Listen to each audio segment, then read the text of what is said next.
Welcome to Bucket List Careers, the podcast. I'm Krista Laurie. This is episode 154. We're in studio today with my guest, Shani Sherman. She is the owner-operator of Locals 10538. Thanks so much for coming in, Shani. Thank you for having me. I'm so glad we're doing this. We're neighbors. We're fellow musicians. Yes. Dare I say kindred spirits to some extent. I feel like right? We've been just chatting before we started, and this is going to be a great conversation. I feel it. So let's talk about your big pivot. I mean, you didn't start out as a restaurateur. You were an actor. You are still a musician. And you decided to make this transition a little later in life with your husband, who's a chef. And we're going to dig into Locals 10538 and how that's a pioneering concept that you've brought to Larchmont. But first, I'd like to dial it back to know a little bit about your earlier professional self, if you will. Okay. And I think it would be great to start with the fact that you won Miss Indiana in 1996. 1996. Yes, I did. My whole background in general was always musical theater. So my father retired early with Parkinson's, and I remember doing the Miss Harvest Homecoming pageant because I wanted to be in the parade, right? And I won $300 in scholarship that could only be applied towards schooling. And right away, my parents were like, I feel like you could actually go to college and not have to apply for every grant possible. And as somebody who loves music and theater, you always care about those classes, not necessarily algebra. So so those classes I was golden. And then I just kept doing the pageant system, and I kept winning scholarship money, and it took me 4 times to become Miss Indiana. Yeah. Amazing. And the last time I almost didn't do it, and everybody kept saying, you have to do it. You are the one. We know you are the one. And so I did it one more time, and then I went to Miss America. And you win the talent competition? I won overall talent. Amazing. Well, what's interesting is that a year ago, I received this email from somebody who was at Miss America the year that I was there. And he's been looking for me apparently forever because he wanted me to judge Miss Oklahoma. But I couldn't say no to his email. Like, he made me feel so special. And he said, you realize to this day, you're the only Miss America contestant that has made 10s from every single preliminary judge on your talent night. Like, nobody has done that. Good for you. And that was in 1996. So, I always get very flustered when people say that because there's so much talent out there.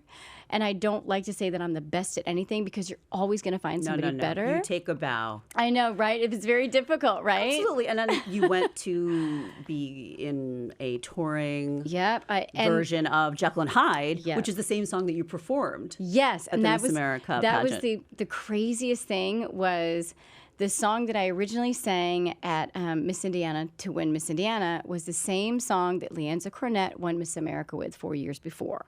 So, like, you have to change. We saw the touring company of Jekyll and Hyde before it was on Broadway. There was In His Eyes, the duet. And I said, I feel like I can turn it into 1 minute and 19 seconds, mind you, into a solo.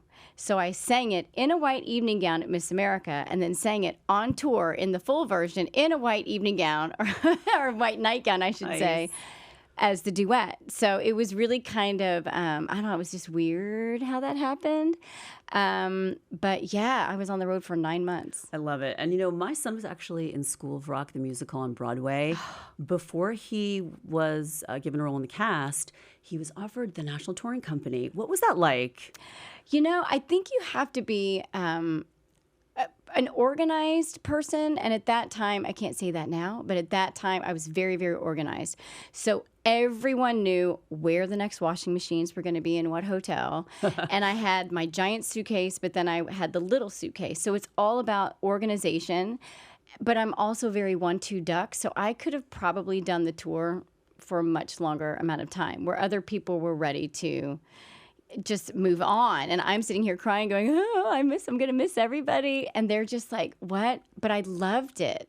Incredible experience, yeah, I right? mean, you tour the country and you find out where the most beautiful sunrises are. And the only place we didn't go was Hawaii and I think New Hampshire. Wow. Yeah. So let's talk about your transitions after that. Oof. This is about your career evolution, not just your resume, but also sort of your mindset when you made changes and pivots, which you have done. So what was the next stage of your career? The next stage was kind of accidental. So most people who are in musical theater or theater in general, when you're between shows, you're a bartender or a server of That's some so kind. real. Yes. It's definitely the I was a truth. bartender at one Yep. point when I was an aspiring reporter, actually. See, there you go. Yep. So those are the jobs you always find between shows. So I was continuing to audition. I did a lot, I was like the Fringe Festival queen, apparently. Every single year I was in the Fringe Festival and auditioning. Frank Wildhorn would always call and say, come and audition for the show. I'm like, dude, I'm 5'4". We know you like 5'6", but I'll be there. And then I had a hand injury where I was bartending. I fell down the hatch. And when I caught myself, the door slammed on my hand. And I ended up with 22 stitches in my hand. I was in hand therapy for 2 years. I couldn't go to any auditions at all. And as you know, you fall out of the loop. Yeah. It's difficult to fall back into. So at the time, I was with my current husband, and he was a chef. And I just kind of had to figure it out. And it wasn't worth going back into the audition world yet. And he always talked about opening a restaurant, and he opened Bar Bacon in the city.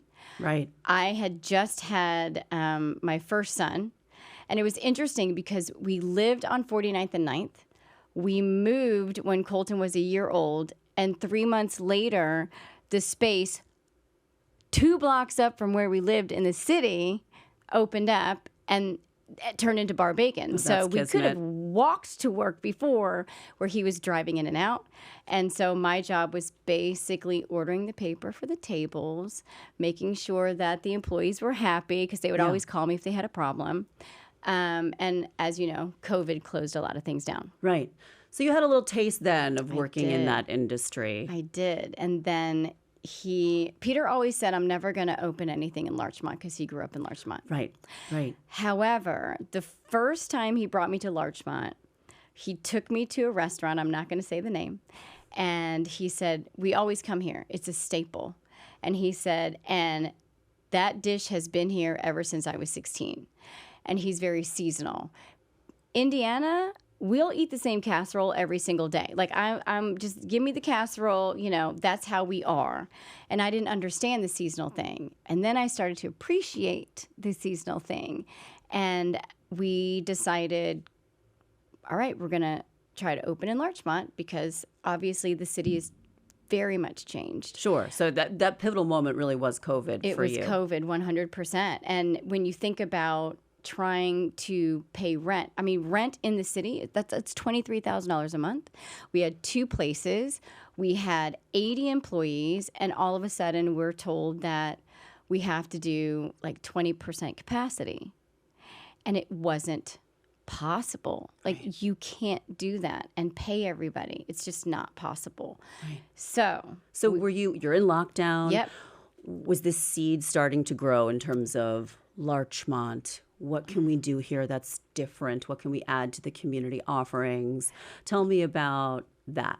So it was interesting because you talk on the playground with a lot of people, and I feel like a lot of parents had the same issues. And the main issue wasn't necessarily food. The main issue was, if I have a birthday party, how is it a drop-off if I have to drive out of town? So here you are driving to Port Chester, and by the time you get back to fold the laundry, you have to get back in your car and drive back. So there was this void for any child over the age of 10. And it was a little crazy. And then you have the gaming truck, which at the time before COVID seemed amazing. And then after COVID, everybody's getting sick. I mean, there's no after COVID, as we know, but you're in this confined space and you haven't been around germs, and now all of a sudden you're around germs. Right. And so that was the other thing. And there was no outlet for these parents unless you went to a club and booked a party there. You went to a restaurant and bought out a whole entire restaurant. So our whole concept was bringing seasonal food to Larchmont. Peter has worked in, like, he's been in fine dining forever. So he's worked with all of these famous chefs. And I'm the first person to tell him if something's bad. And he always manages to surprise me. There's only been maybe twice out of this whole time that we've been together where I didn't like something. But that was the whole thing. We need to bring good food to Larchmont. Larchmont needs to change. Larchmont needs to be fun. And I think that COVID really made everybody come together and not only support us, because we had all this food from Bar Bacon. We're like, what are we going to do with all this food? People would actually call and say, do you have any extra flour? Because you would go to the grocery store and there's no flour. Sure. There's no rice. And we had all this stuff. And then we were like, well, maybe people want to purchase some food for their families because nobody was going anywhere. So homeschooling, taking food or flour or rice or whatever to people's houses, having people come to our house, exhausting, absolutely exhausting.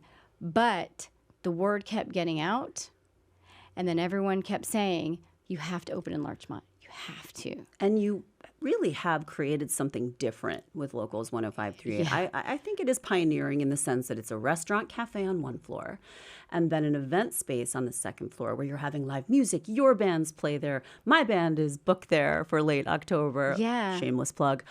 But it's not just that. Upstairs in that lounge space. What do you have, like 2,700 It's square about feet? 2,700 square You're feet. really offering a space that can transform into whatever you want it to be. So explain that for everybody.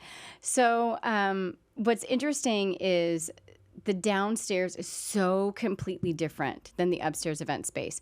So you walk into that downstairs area and everything is very pastel, calming, comfortable. We have an open kitchen. And our staff is, I can honestly say we're a family unit, and our whole concept in general, and Peter has always been this way with everything. I don't want people to have to go to work. I want people to love coming to work. And he 100% has done that because our staff is all Bar Bacon staff. It kind of aligns with the bucket list career concept, which Yes. is do something that you find meaning in, that fuels That's you fun. and gives you joy. So I love that you're approaching your staff as employers with that in mind. They came. That was the thing. They came. So we all kind of got together and tried to figure out everything. And I'm not supposed to mention my mother-in-law, who is brilliant when it comes to visual. And she would email me things over and over and over again. So the downstairs is this calming space. Mm-hmm. And then you go upstairs and people are shocked because it is so completely opposite. You have hot pink chairs. You have these squishy couches. You have high top tables. We have a beautiful garden terrace off the second floor. Yes, I love that space. Yeah, and that's like the little gem that people didn't know. We opened and right away, this is like Garcia's. It's a music venue. And then I would have to say, notice there are TRX straps in the ceiling. Right. Explain. And they would say, oh. And I was like, yes, because if you want to come and work out, my trainer comes here at 9:30 on Saturday mornings. Please feel free to come and work out with us. I love that. So we do the TRX on Saturday mornings. We just did a 1-year-old birthday party, which, it's only for the parents. But we had the 1-year-old birthday party. We had a fundraiser there last night. The little girls' birthday parties, we have a cotton candy machine. They get mocktails. These girls are so cute with the mocktails because the bartender goes behind the bar and he pours the whole thing and it's this big show.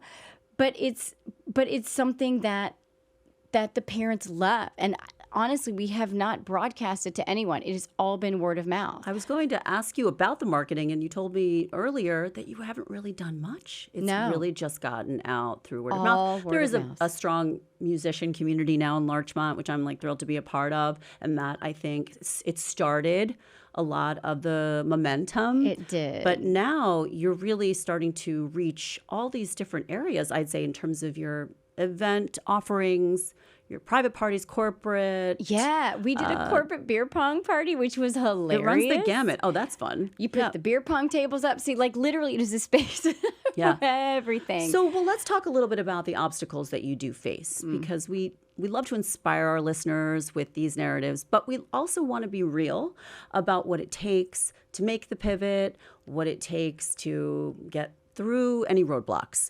And I did wonder about the versatility of your space. Is that actually something you have to work around in terms of your identity and your brand? Because do people know what Locals 105.38 really is? I think in the very beginning, like that very first month of March when we were, it was all about the music because the festival was coming up, but we wanted people to realize that you don't have to drive to Garcia's to have a stage and a full sound system. We wanted everything to be easy for the musicians. We wanted it to be fun. We wanted people to walk upstairs and say, we're not in Larchmont anymore, which we totally get that every single time. And the bartenders are from the city. So, the drinks are, it's like going to New York City.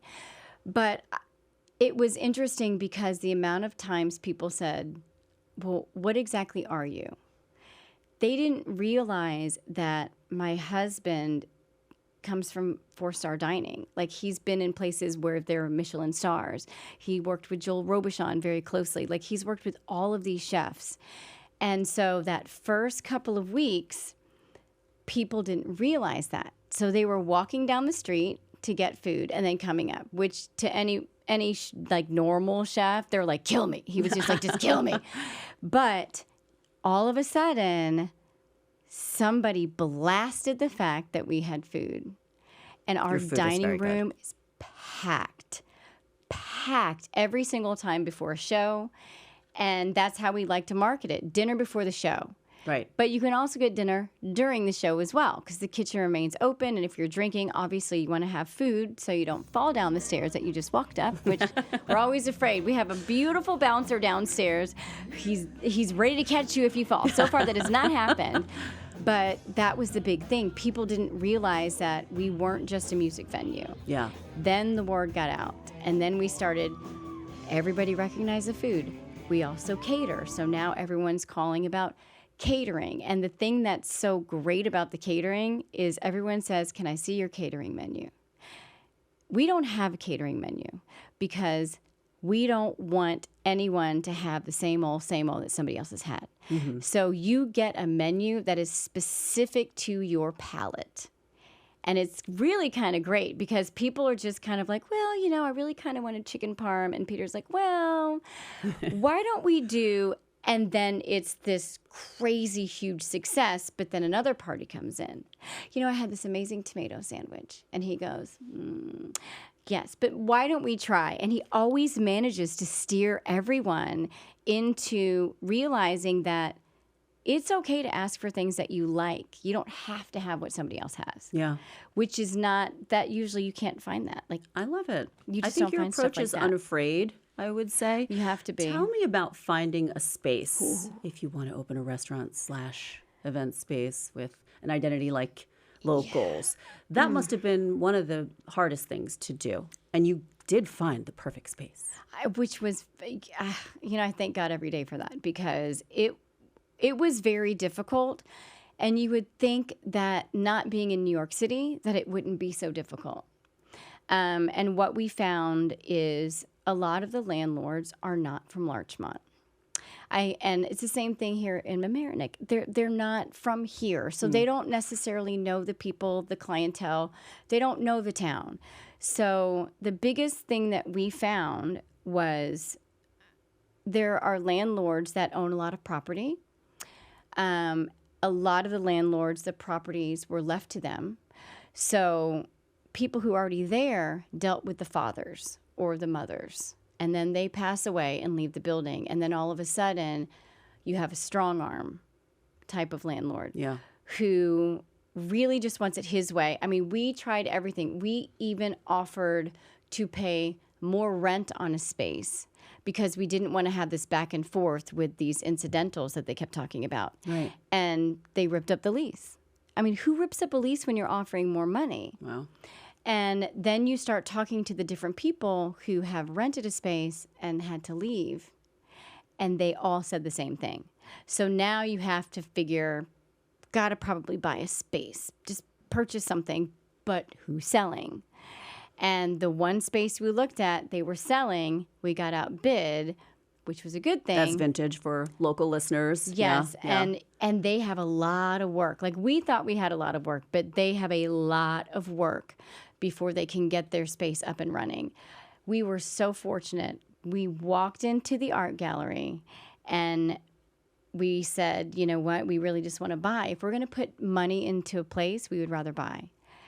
And they looked at us and said, all right, name your price. Nice. But it just kind of, it felt It's right. unusual. There's not a lot of movement, right, at these buildings in Larchmont. It just felt similar suburban communities. Right. You know, and the fact that there's the upstairs and the downstairs, and the upstairs is so completely separate. So you can run a dinner service downstairs and still have an event happening upstairs. Sometimes people want to buy out the whole entire space. I mean, I'm from Southern Indiana, so when you say bat mitzvah to me, I'm like, oh, I went to my first one when I moved to New York. I had no idea. Yeah. I mean, it's like a wedding. Like, it's crazy. Oh, they can be quite elaborate, yeah. People have called and said, so I want to book something for 2025. Are you still going to be in business? And I say, we own the building, so I feel like that's huge. No matter what, we're going to still be in business. What iteration it will be here. Yeah, so that was the whole thing. Like the biggest hurdle was trying to find the space, trying to get around these landlords that were not reasonable, and then just being lucky. Yeah. I mean, it was luck. For you, Shanie, flexibility has been important. You have 2 kids, 2 boys. Yeah. And you have a mom who's struggling with late-stage Alzheimer's who's living with you. Yes. So tell me how this has been good for you in that sense. Or are you finding some difficulty in achieving that coveted balance? It's interesting because people always say to me, we don't know how you find your energy because we know that you don't sleep, which is true. Uh-huh. But I hear that a lot about entrepreneurs. Yeah, you like never Founders, sleep. Owners. But I kind of had to, you have to figure it out. And so my biggest issue is caring, not just the kids, but caring for my mom, because she's not only late-stage Alzheimer's, she's bedridden, she's diabetic 4 shots a day, she's on a special diet, she's got to eat every 2 hours. The caregiver leaves at 5:30. So what ends up happening is that she gets her dinner, but then people know, like I have to leave between the hours of 8 and 9 because she gets her medication, I have to change her, and I have to give her shots. Thank God my children are so amazing, and my in-laws live next door. My 12-year-old is going on 30. And anytime he hears her cough, even for a second, right away, he's like, Wheaty's coughing, and listens. They go in and make sure, because she loves Lucifer. Apparently he's gorgeous, you know. So she'll watch Lucifer over and over again because he's so beautiful. I'm like, please make sure Lucifer does not go off by the time I get back home. Your dog or cat? No, Lucifer is a television show. She loves Tom Ellis. I thought everybody knew about Lucifer because he is very yummy. I know what you're talking about now, yes. He's yummy. According to my mom, she's got a little crush. She needs the eye candy, which is a little difficult. Yeah, I'm like, la la la, don't speak. So it's like a village. You've got a village. Yeah, but community you know what? support, your family support, because you live next door also to Peter's. To your Peter's parents. So that does if make a there's difference. Any problem at all, plus my neighbor on the other side is just so wonderful. Anytime there's a problem, right? And which, who knew? Because everybody is stuck in their own life doing everything. And then I can honestly say, if there's anything good to come out of COVID, it's realizing how supportive this whole entire community is, which is why we named it Locals. Yeah, love the name. That's why. Perfect. Talk to me about takeaways for people who are looking to craft a dream gig the way that you and Peter have for your family, for yourselves. I know this has always been your passion. You're a singer, and he's a chef, and it was a nice blend of what really means something to both of you. Yeah. And finding that in your work is such a, it's an elusive thing to achieve. Yeah. So based on your journey, what would you give in terms of advice? You know, I think everybody always says the same thing, which is never give up. And it's very hard to do that when you feel like the door is being shut in your face over and over and over again. But I've always been glass half full. Always, always, always. You know, I can sense that. Yeah, and I'm always and it's interesting, I'm always trying to bring Peter up too, because everybody's working really, really hard. And and it is tough. It's really, really tough. And it's easy just to give up and say, okay, maybe I should just go back to work in a restaurant and not own my own place and have somebody else telling me what to do. But is that what's going to make you happy? And with me, it was more of everybody knew that I was a performer. I mean, I hid it in Larchmont for a very long time. I was like, this is cool. Nobody knows my secret. This is great. But me too, sister. Yeah. I watched my son get up there, and he sings, he plays guitar, he's doing great. And my husband's like, why aren't you doing that? Like, what are you waiting for? Right? Yeah. Which is exactly what you're saying. Like, what are you waiting for in terms of getting this going? And so now you have 2 bands? Yeah, I have 2 bands, and people kind of pull me in. So, and one is mostly female, not all. Flint. Well, here's the thing with Flint. Technically, we're an all-female band. However, some people have lacrosse games to go to, and therefore we have Tim Kemp fill in, or we have Joe fill in, and then we've had Adam fill in on his. Yeah. So, if we need to invite the men folk in, it's totally okay. Yes, because you have to. You guys are great. Oh, thank Kate you. Snow's in that one. Kate and Elise. Aviva Sasitsky is a friend of mine from Rye Country Day, and I actually got her in touch with Monica. Oh, nice. And so that's how she ended up being our drummer. Talking and networking, and these things come together. Yeah, and I think everybody kind of does that. But but that's the same thing too. Like, you have all these people who are musicians, who are working in finance, who are doing whatever, and then all of a sudden, you're like, dude, you play guitar, like.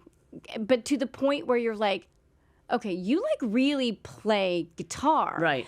But again, how you have to support your family. What's going to bring in the money? Of course. But now you have this other outlet, which is why the event space upstairs was so important to me, because everybody wants to do it. And you know this, it's such a free feeling to do something that you love, and you don't have to think about it, because you love it so much. So like every day when I go into work, I'm front of house. I'm front of house because I'm always bubbly. I know everybody's name. I know what they like to drink, what they like to eat. Sometimes I don't remember their name, but I remember their drink type thing. But that's the thing. Like, you just have to remember who you are, and don't do what other people are telling you to do, which is, you're never going to make money at that. Why don't you have something to fall back on? Maybe you should think about doing something else. And that's the biggest hurdle, I think, for anybody. Excellent. Listening to other people. Don't listen to other people, especially if you know you're good at it, and you know that you're going to do it, and you know that people are going to love that food. And as long as you remember that, because it took us, 3 years to find this building. Sure. These are not overnight successes, right? No. But you've got passion, dedication, skill, talent.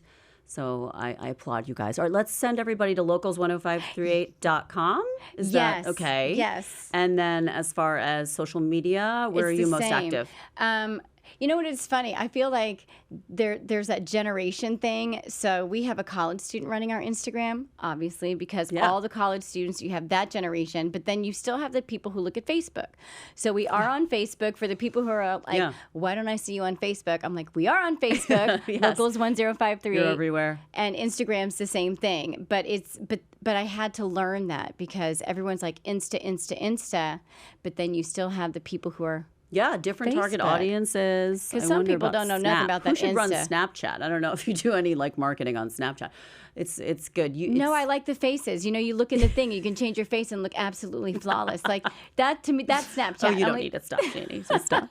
Listen, this was so much fun. We have to get you on for a part 2. I feel like we could go into all different areas and gain so much from talking to you and learning. So, Shani Sherman, Locals 105.38. Thank you so much for joining here on Bucket List Careers. Thank you so much for having me. And thank you for listening. I'm Krista Laurie, your host. Again, find Bucket List Careers on all the social media platforms. You can email me, DM me. I'm Krista at bucketlistcareerspodcast.com. Until the next episode, be well.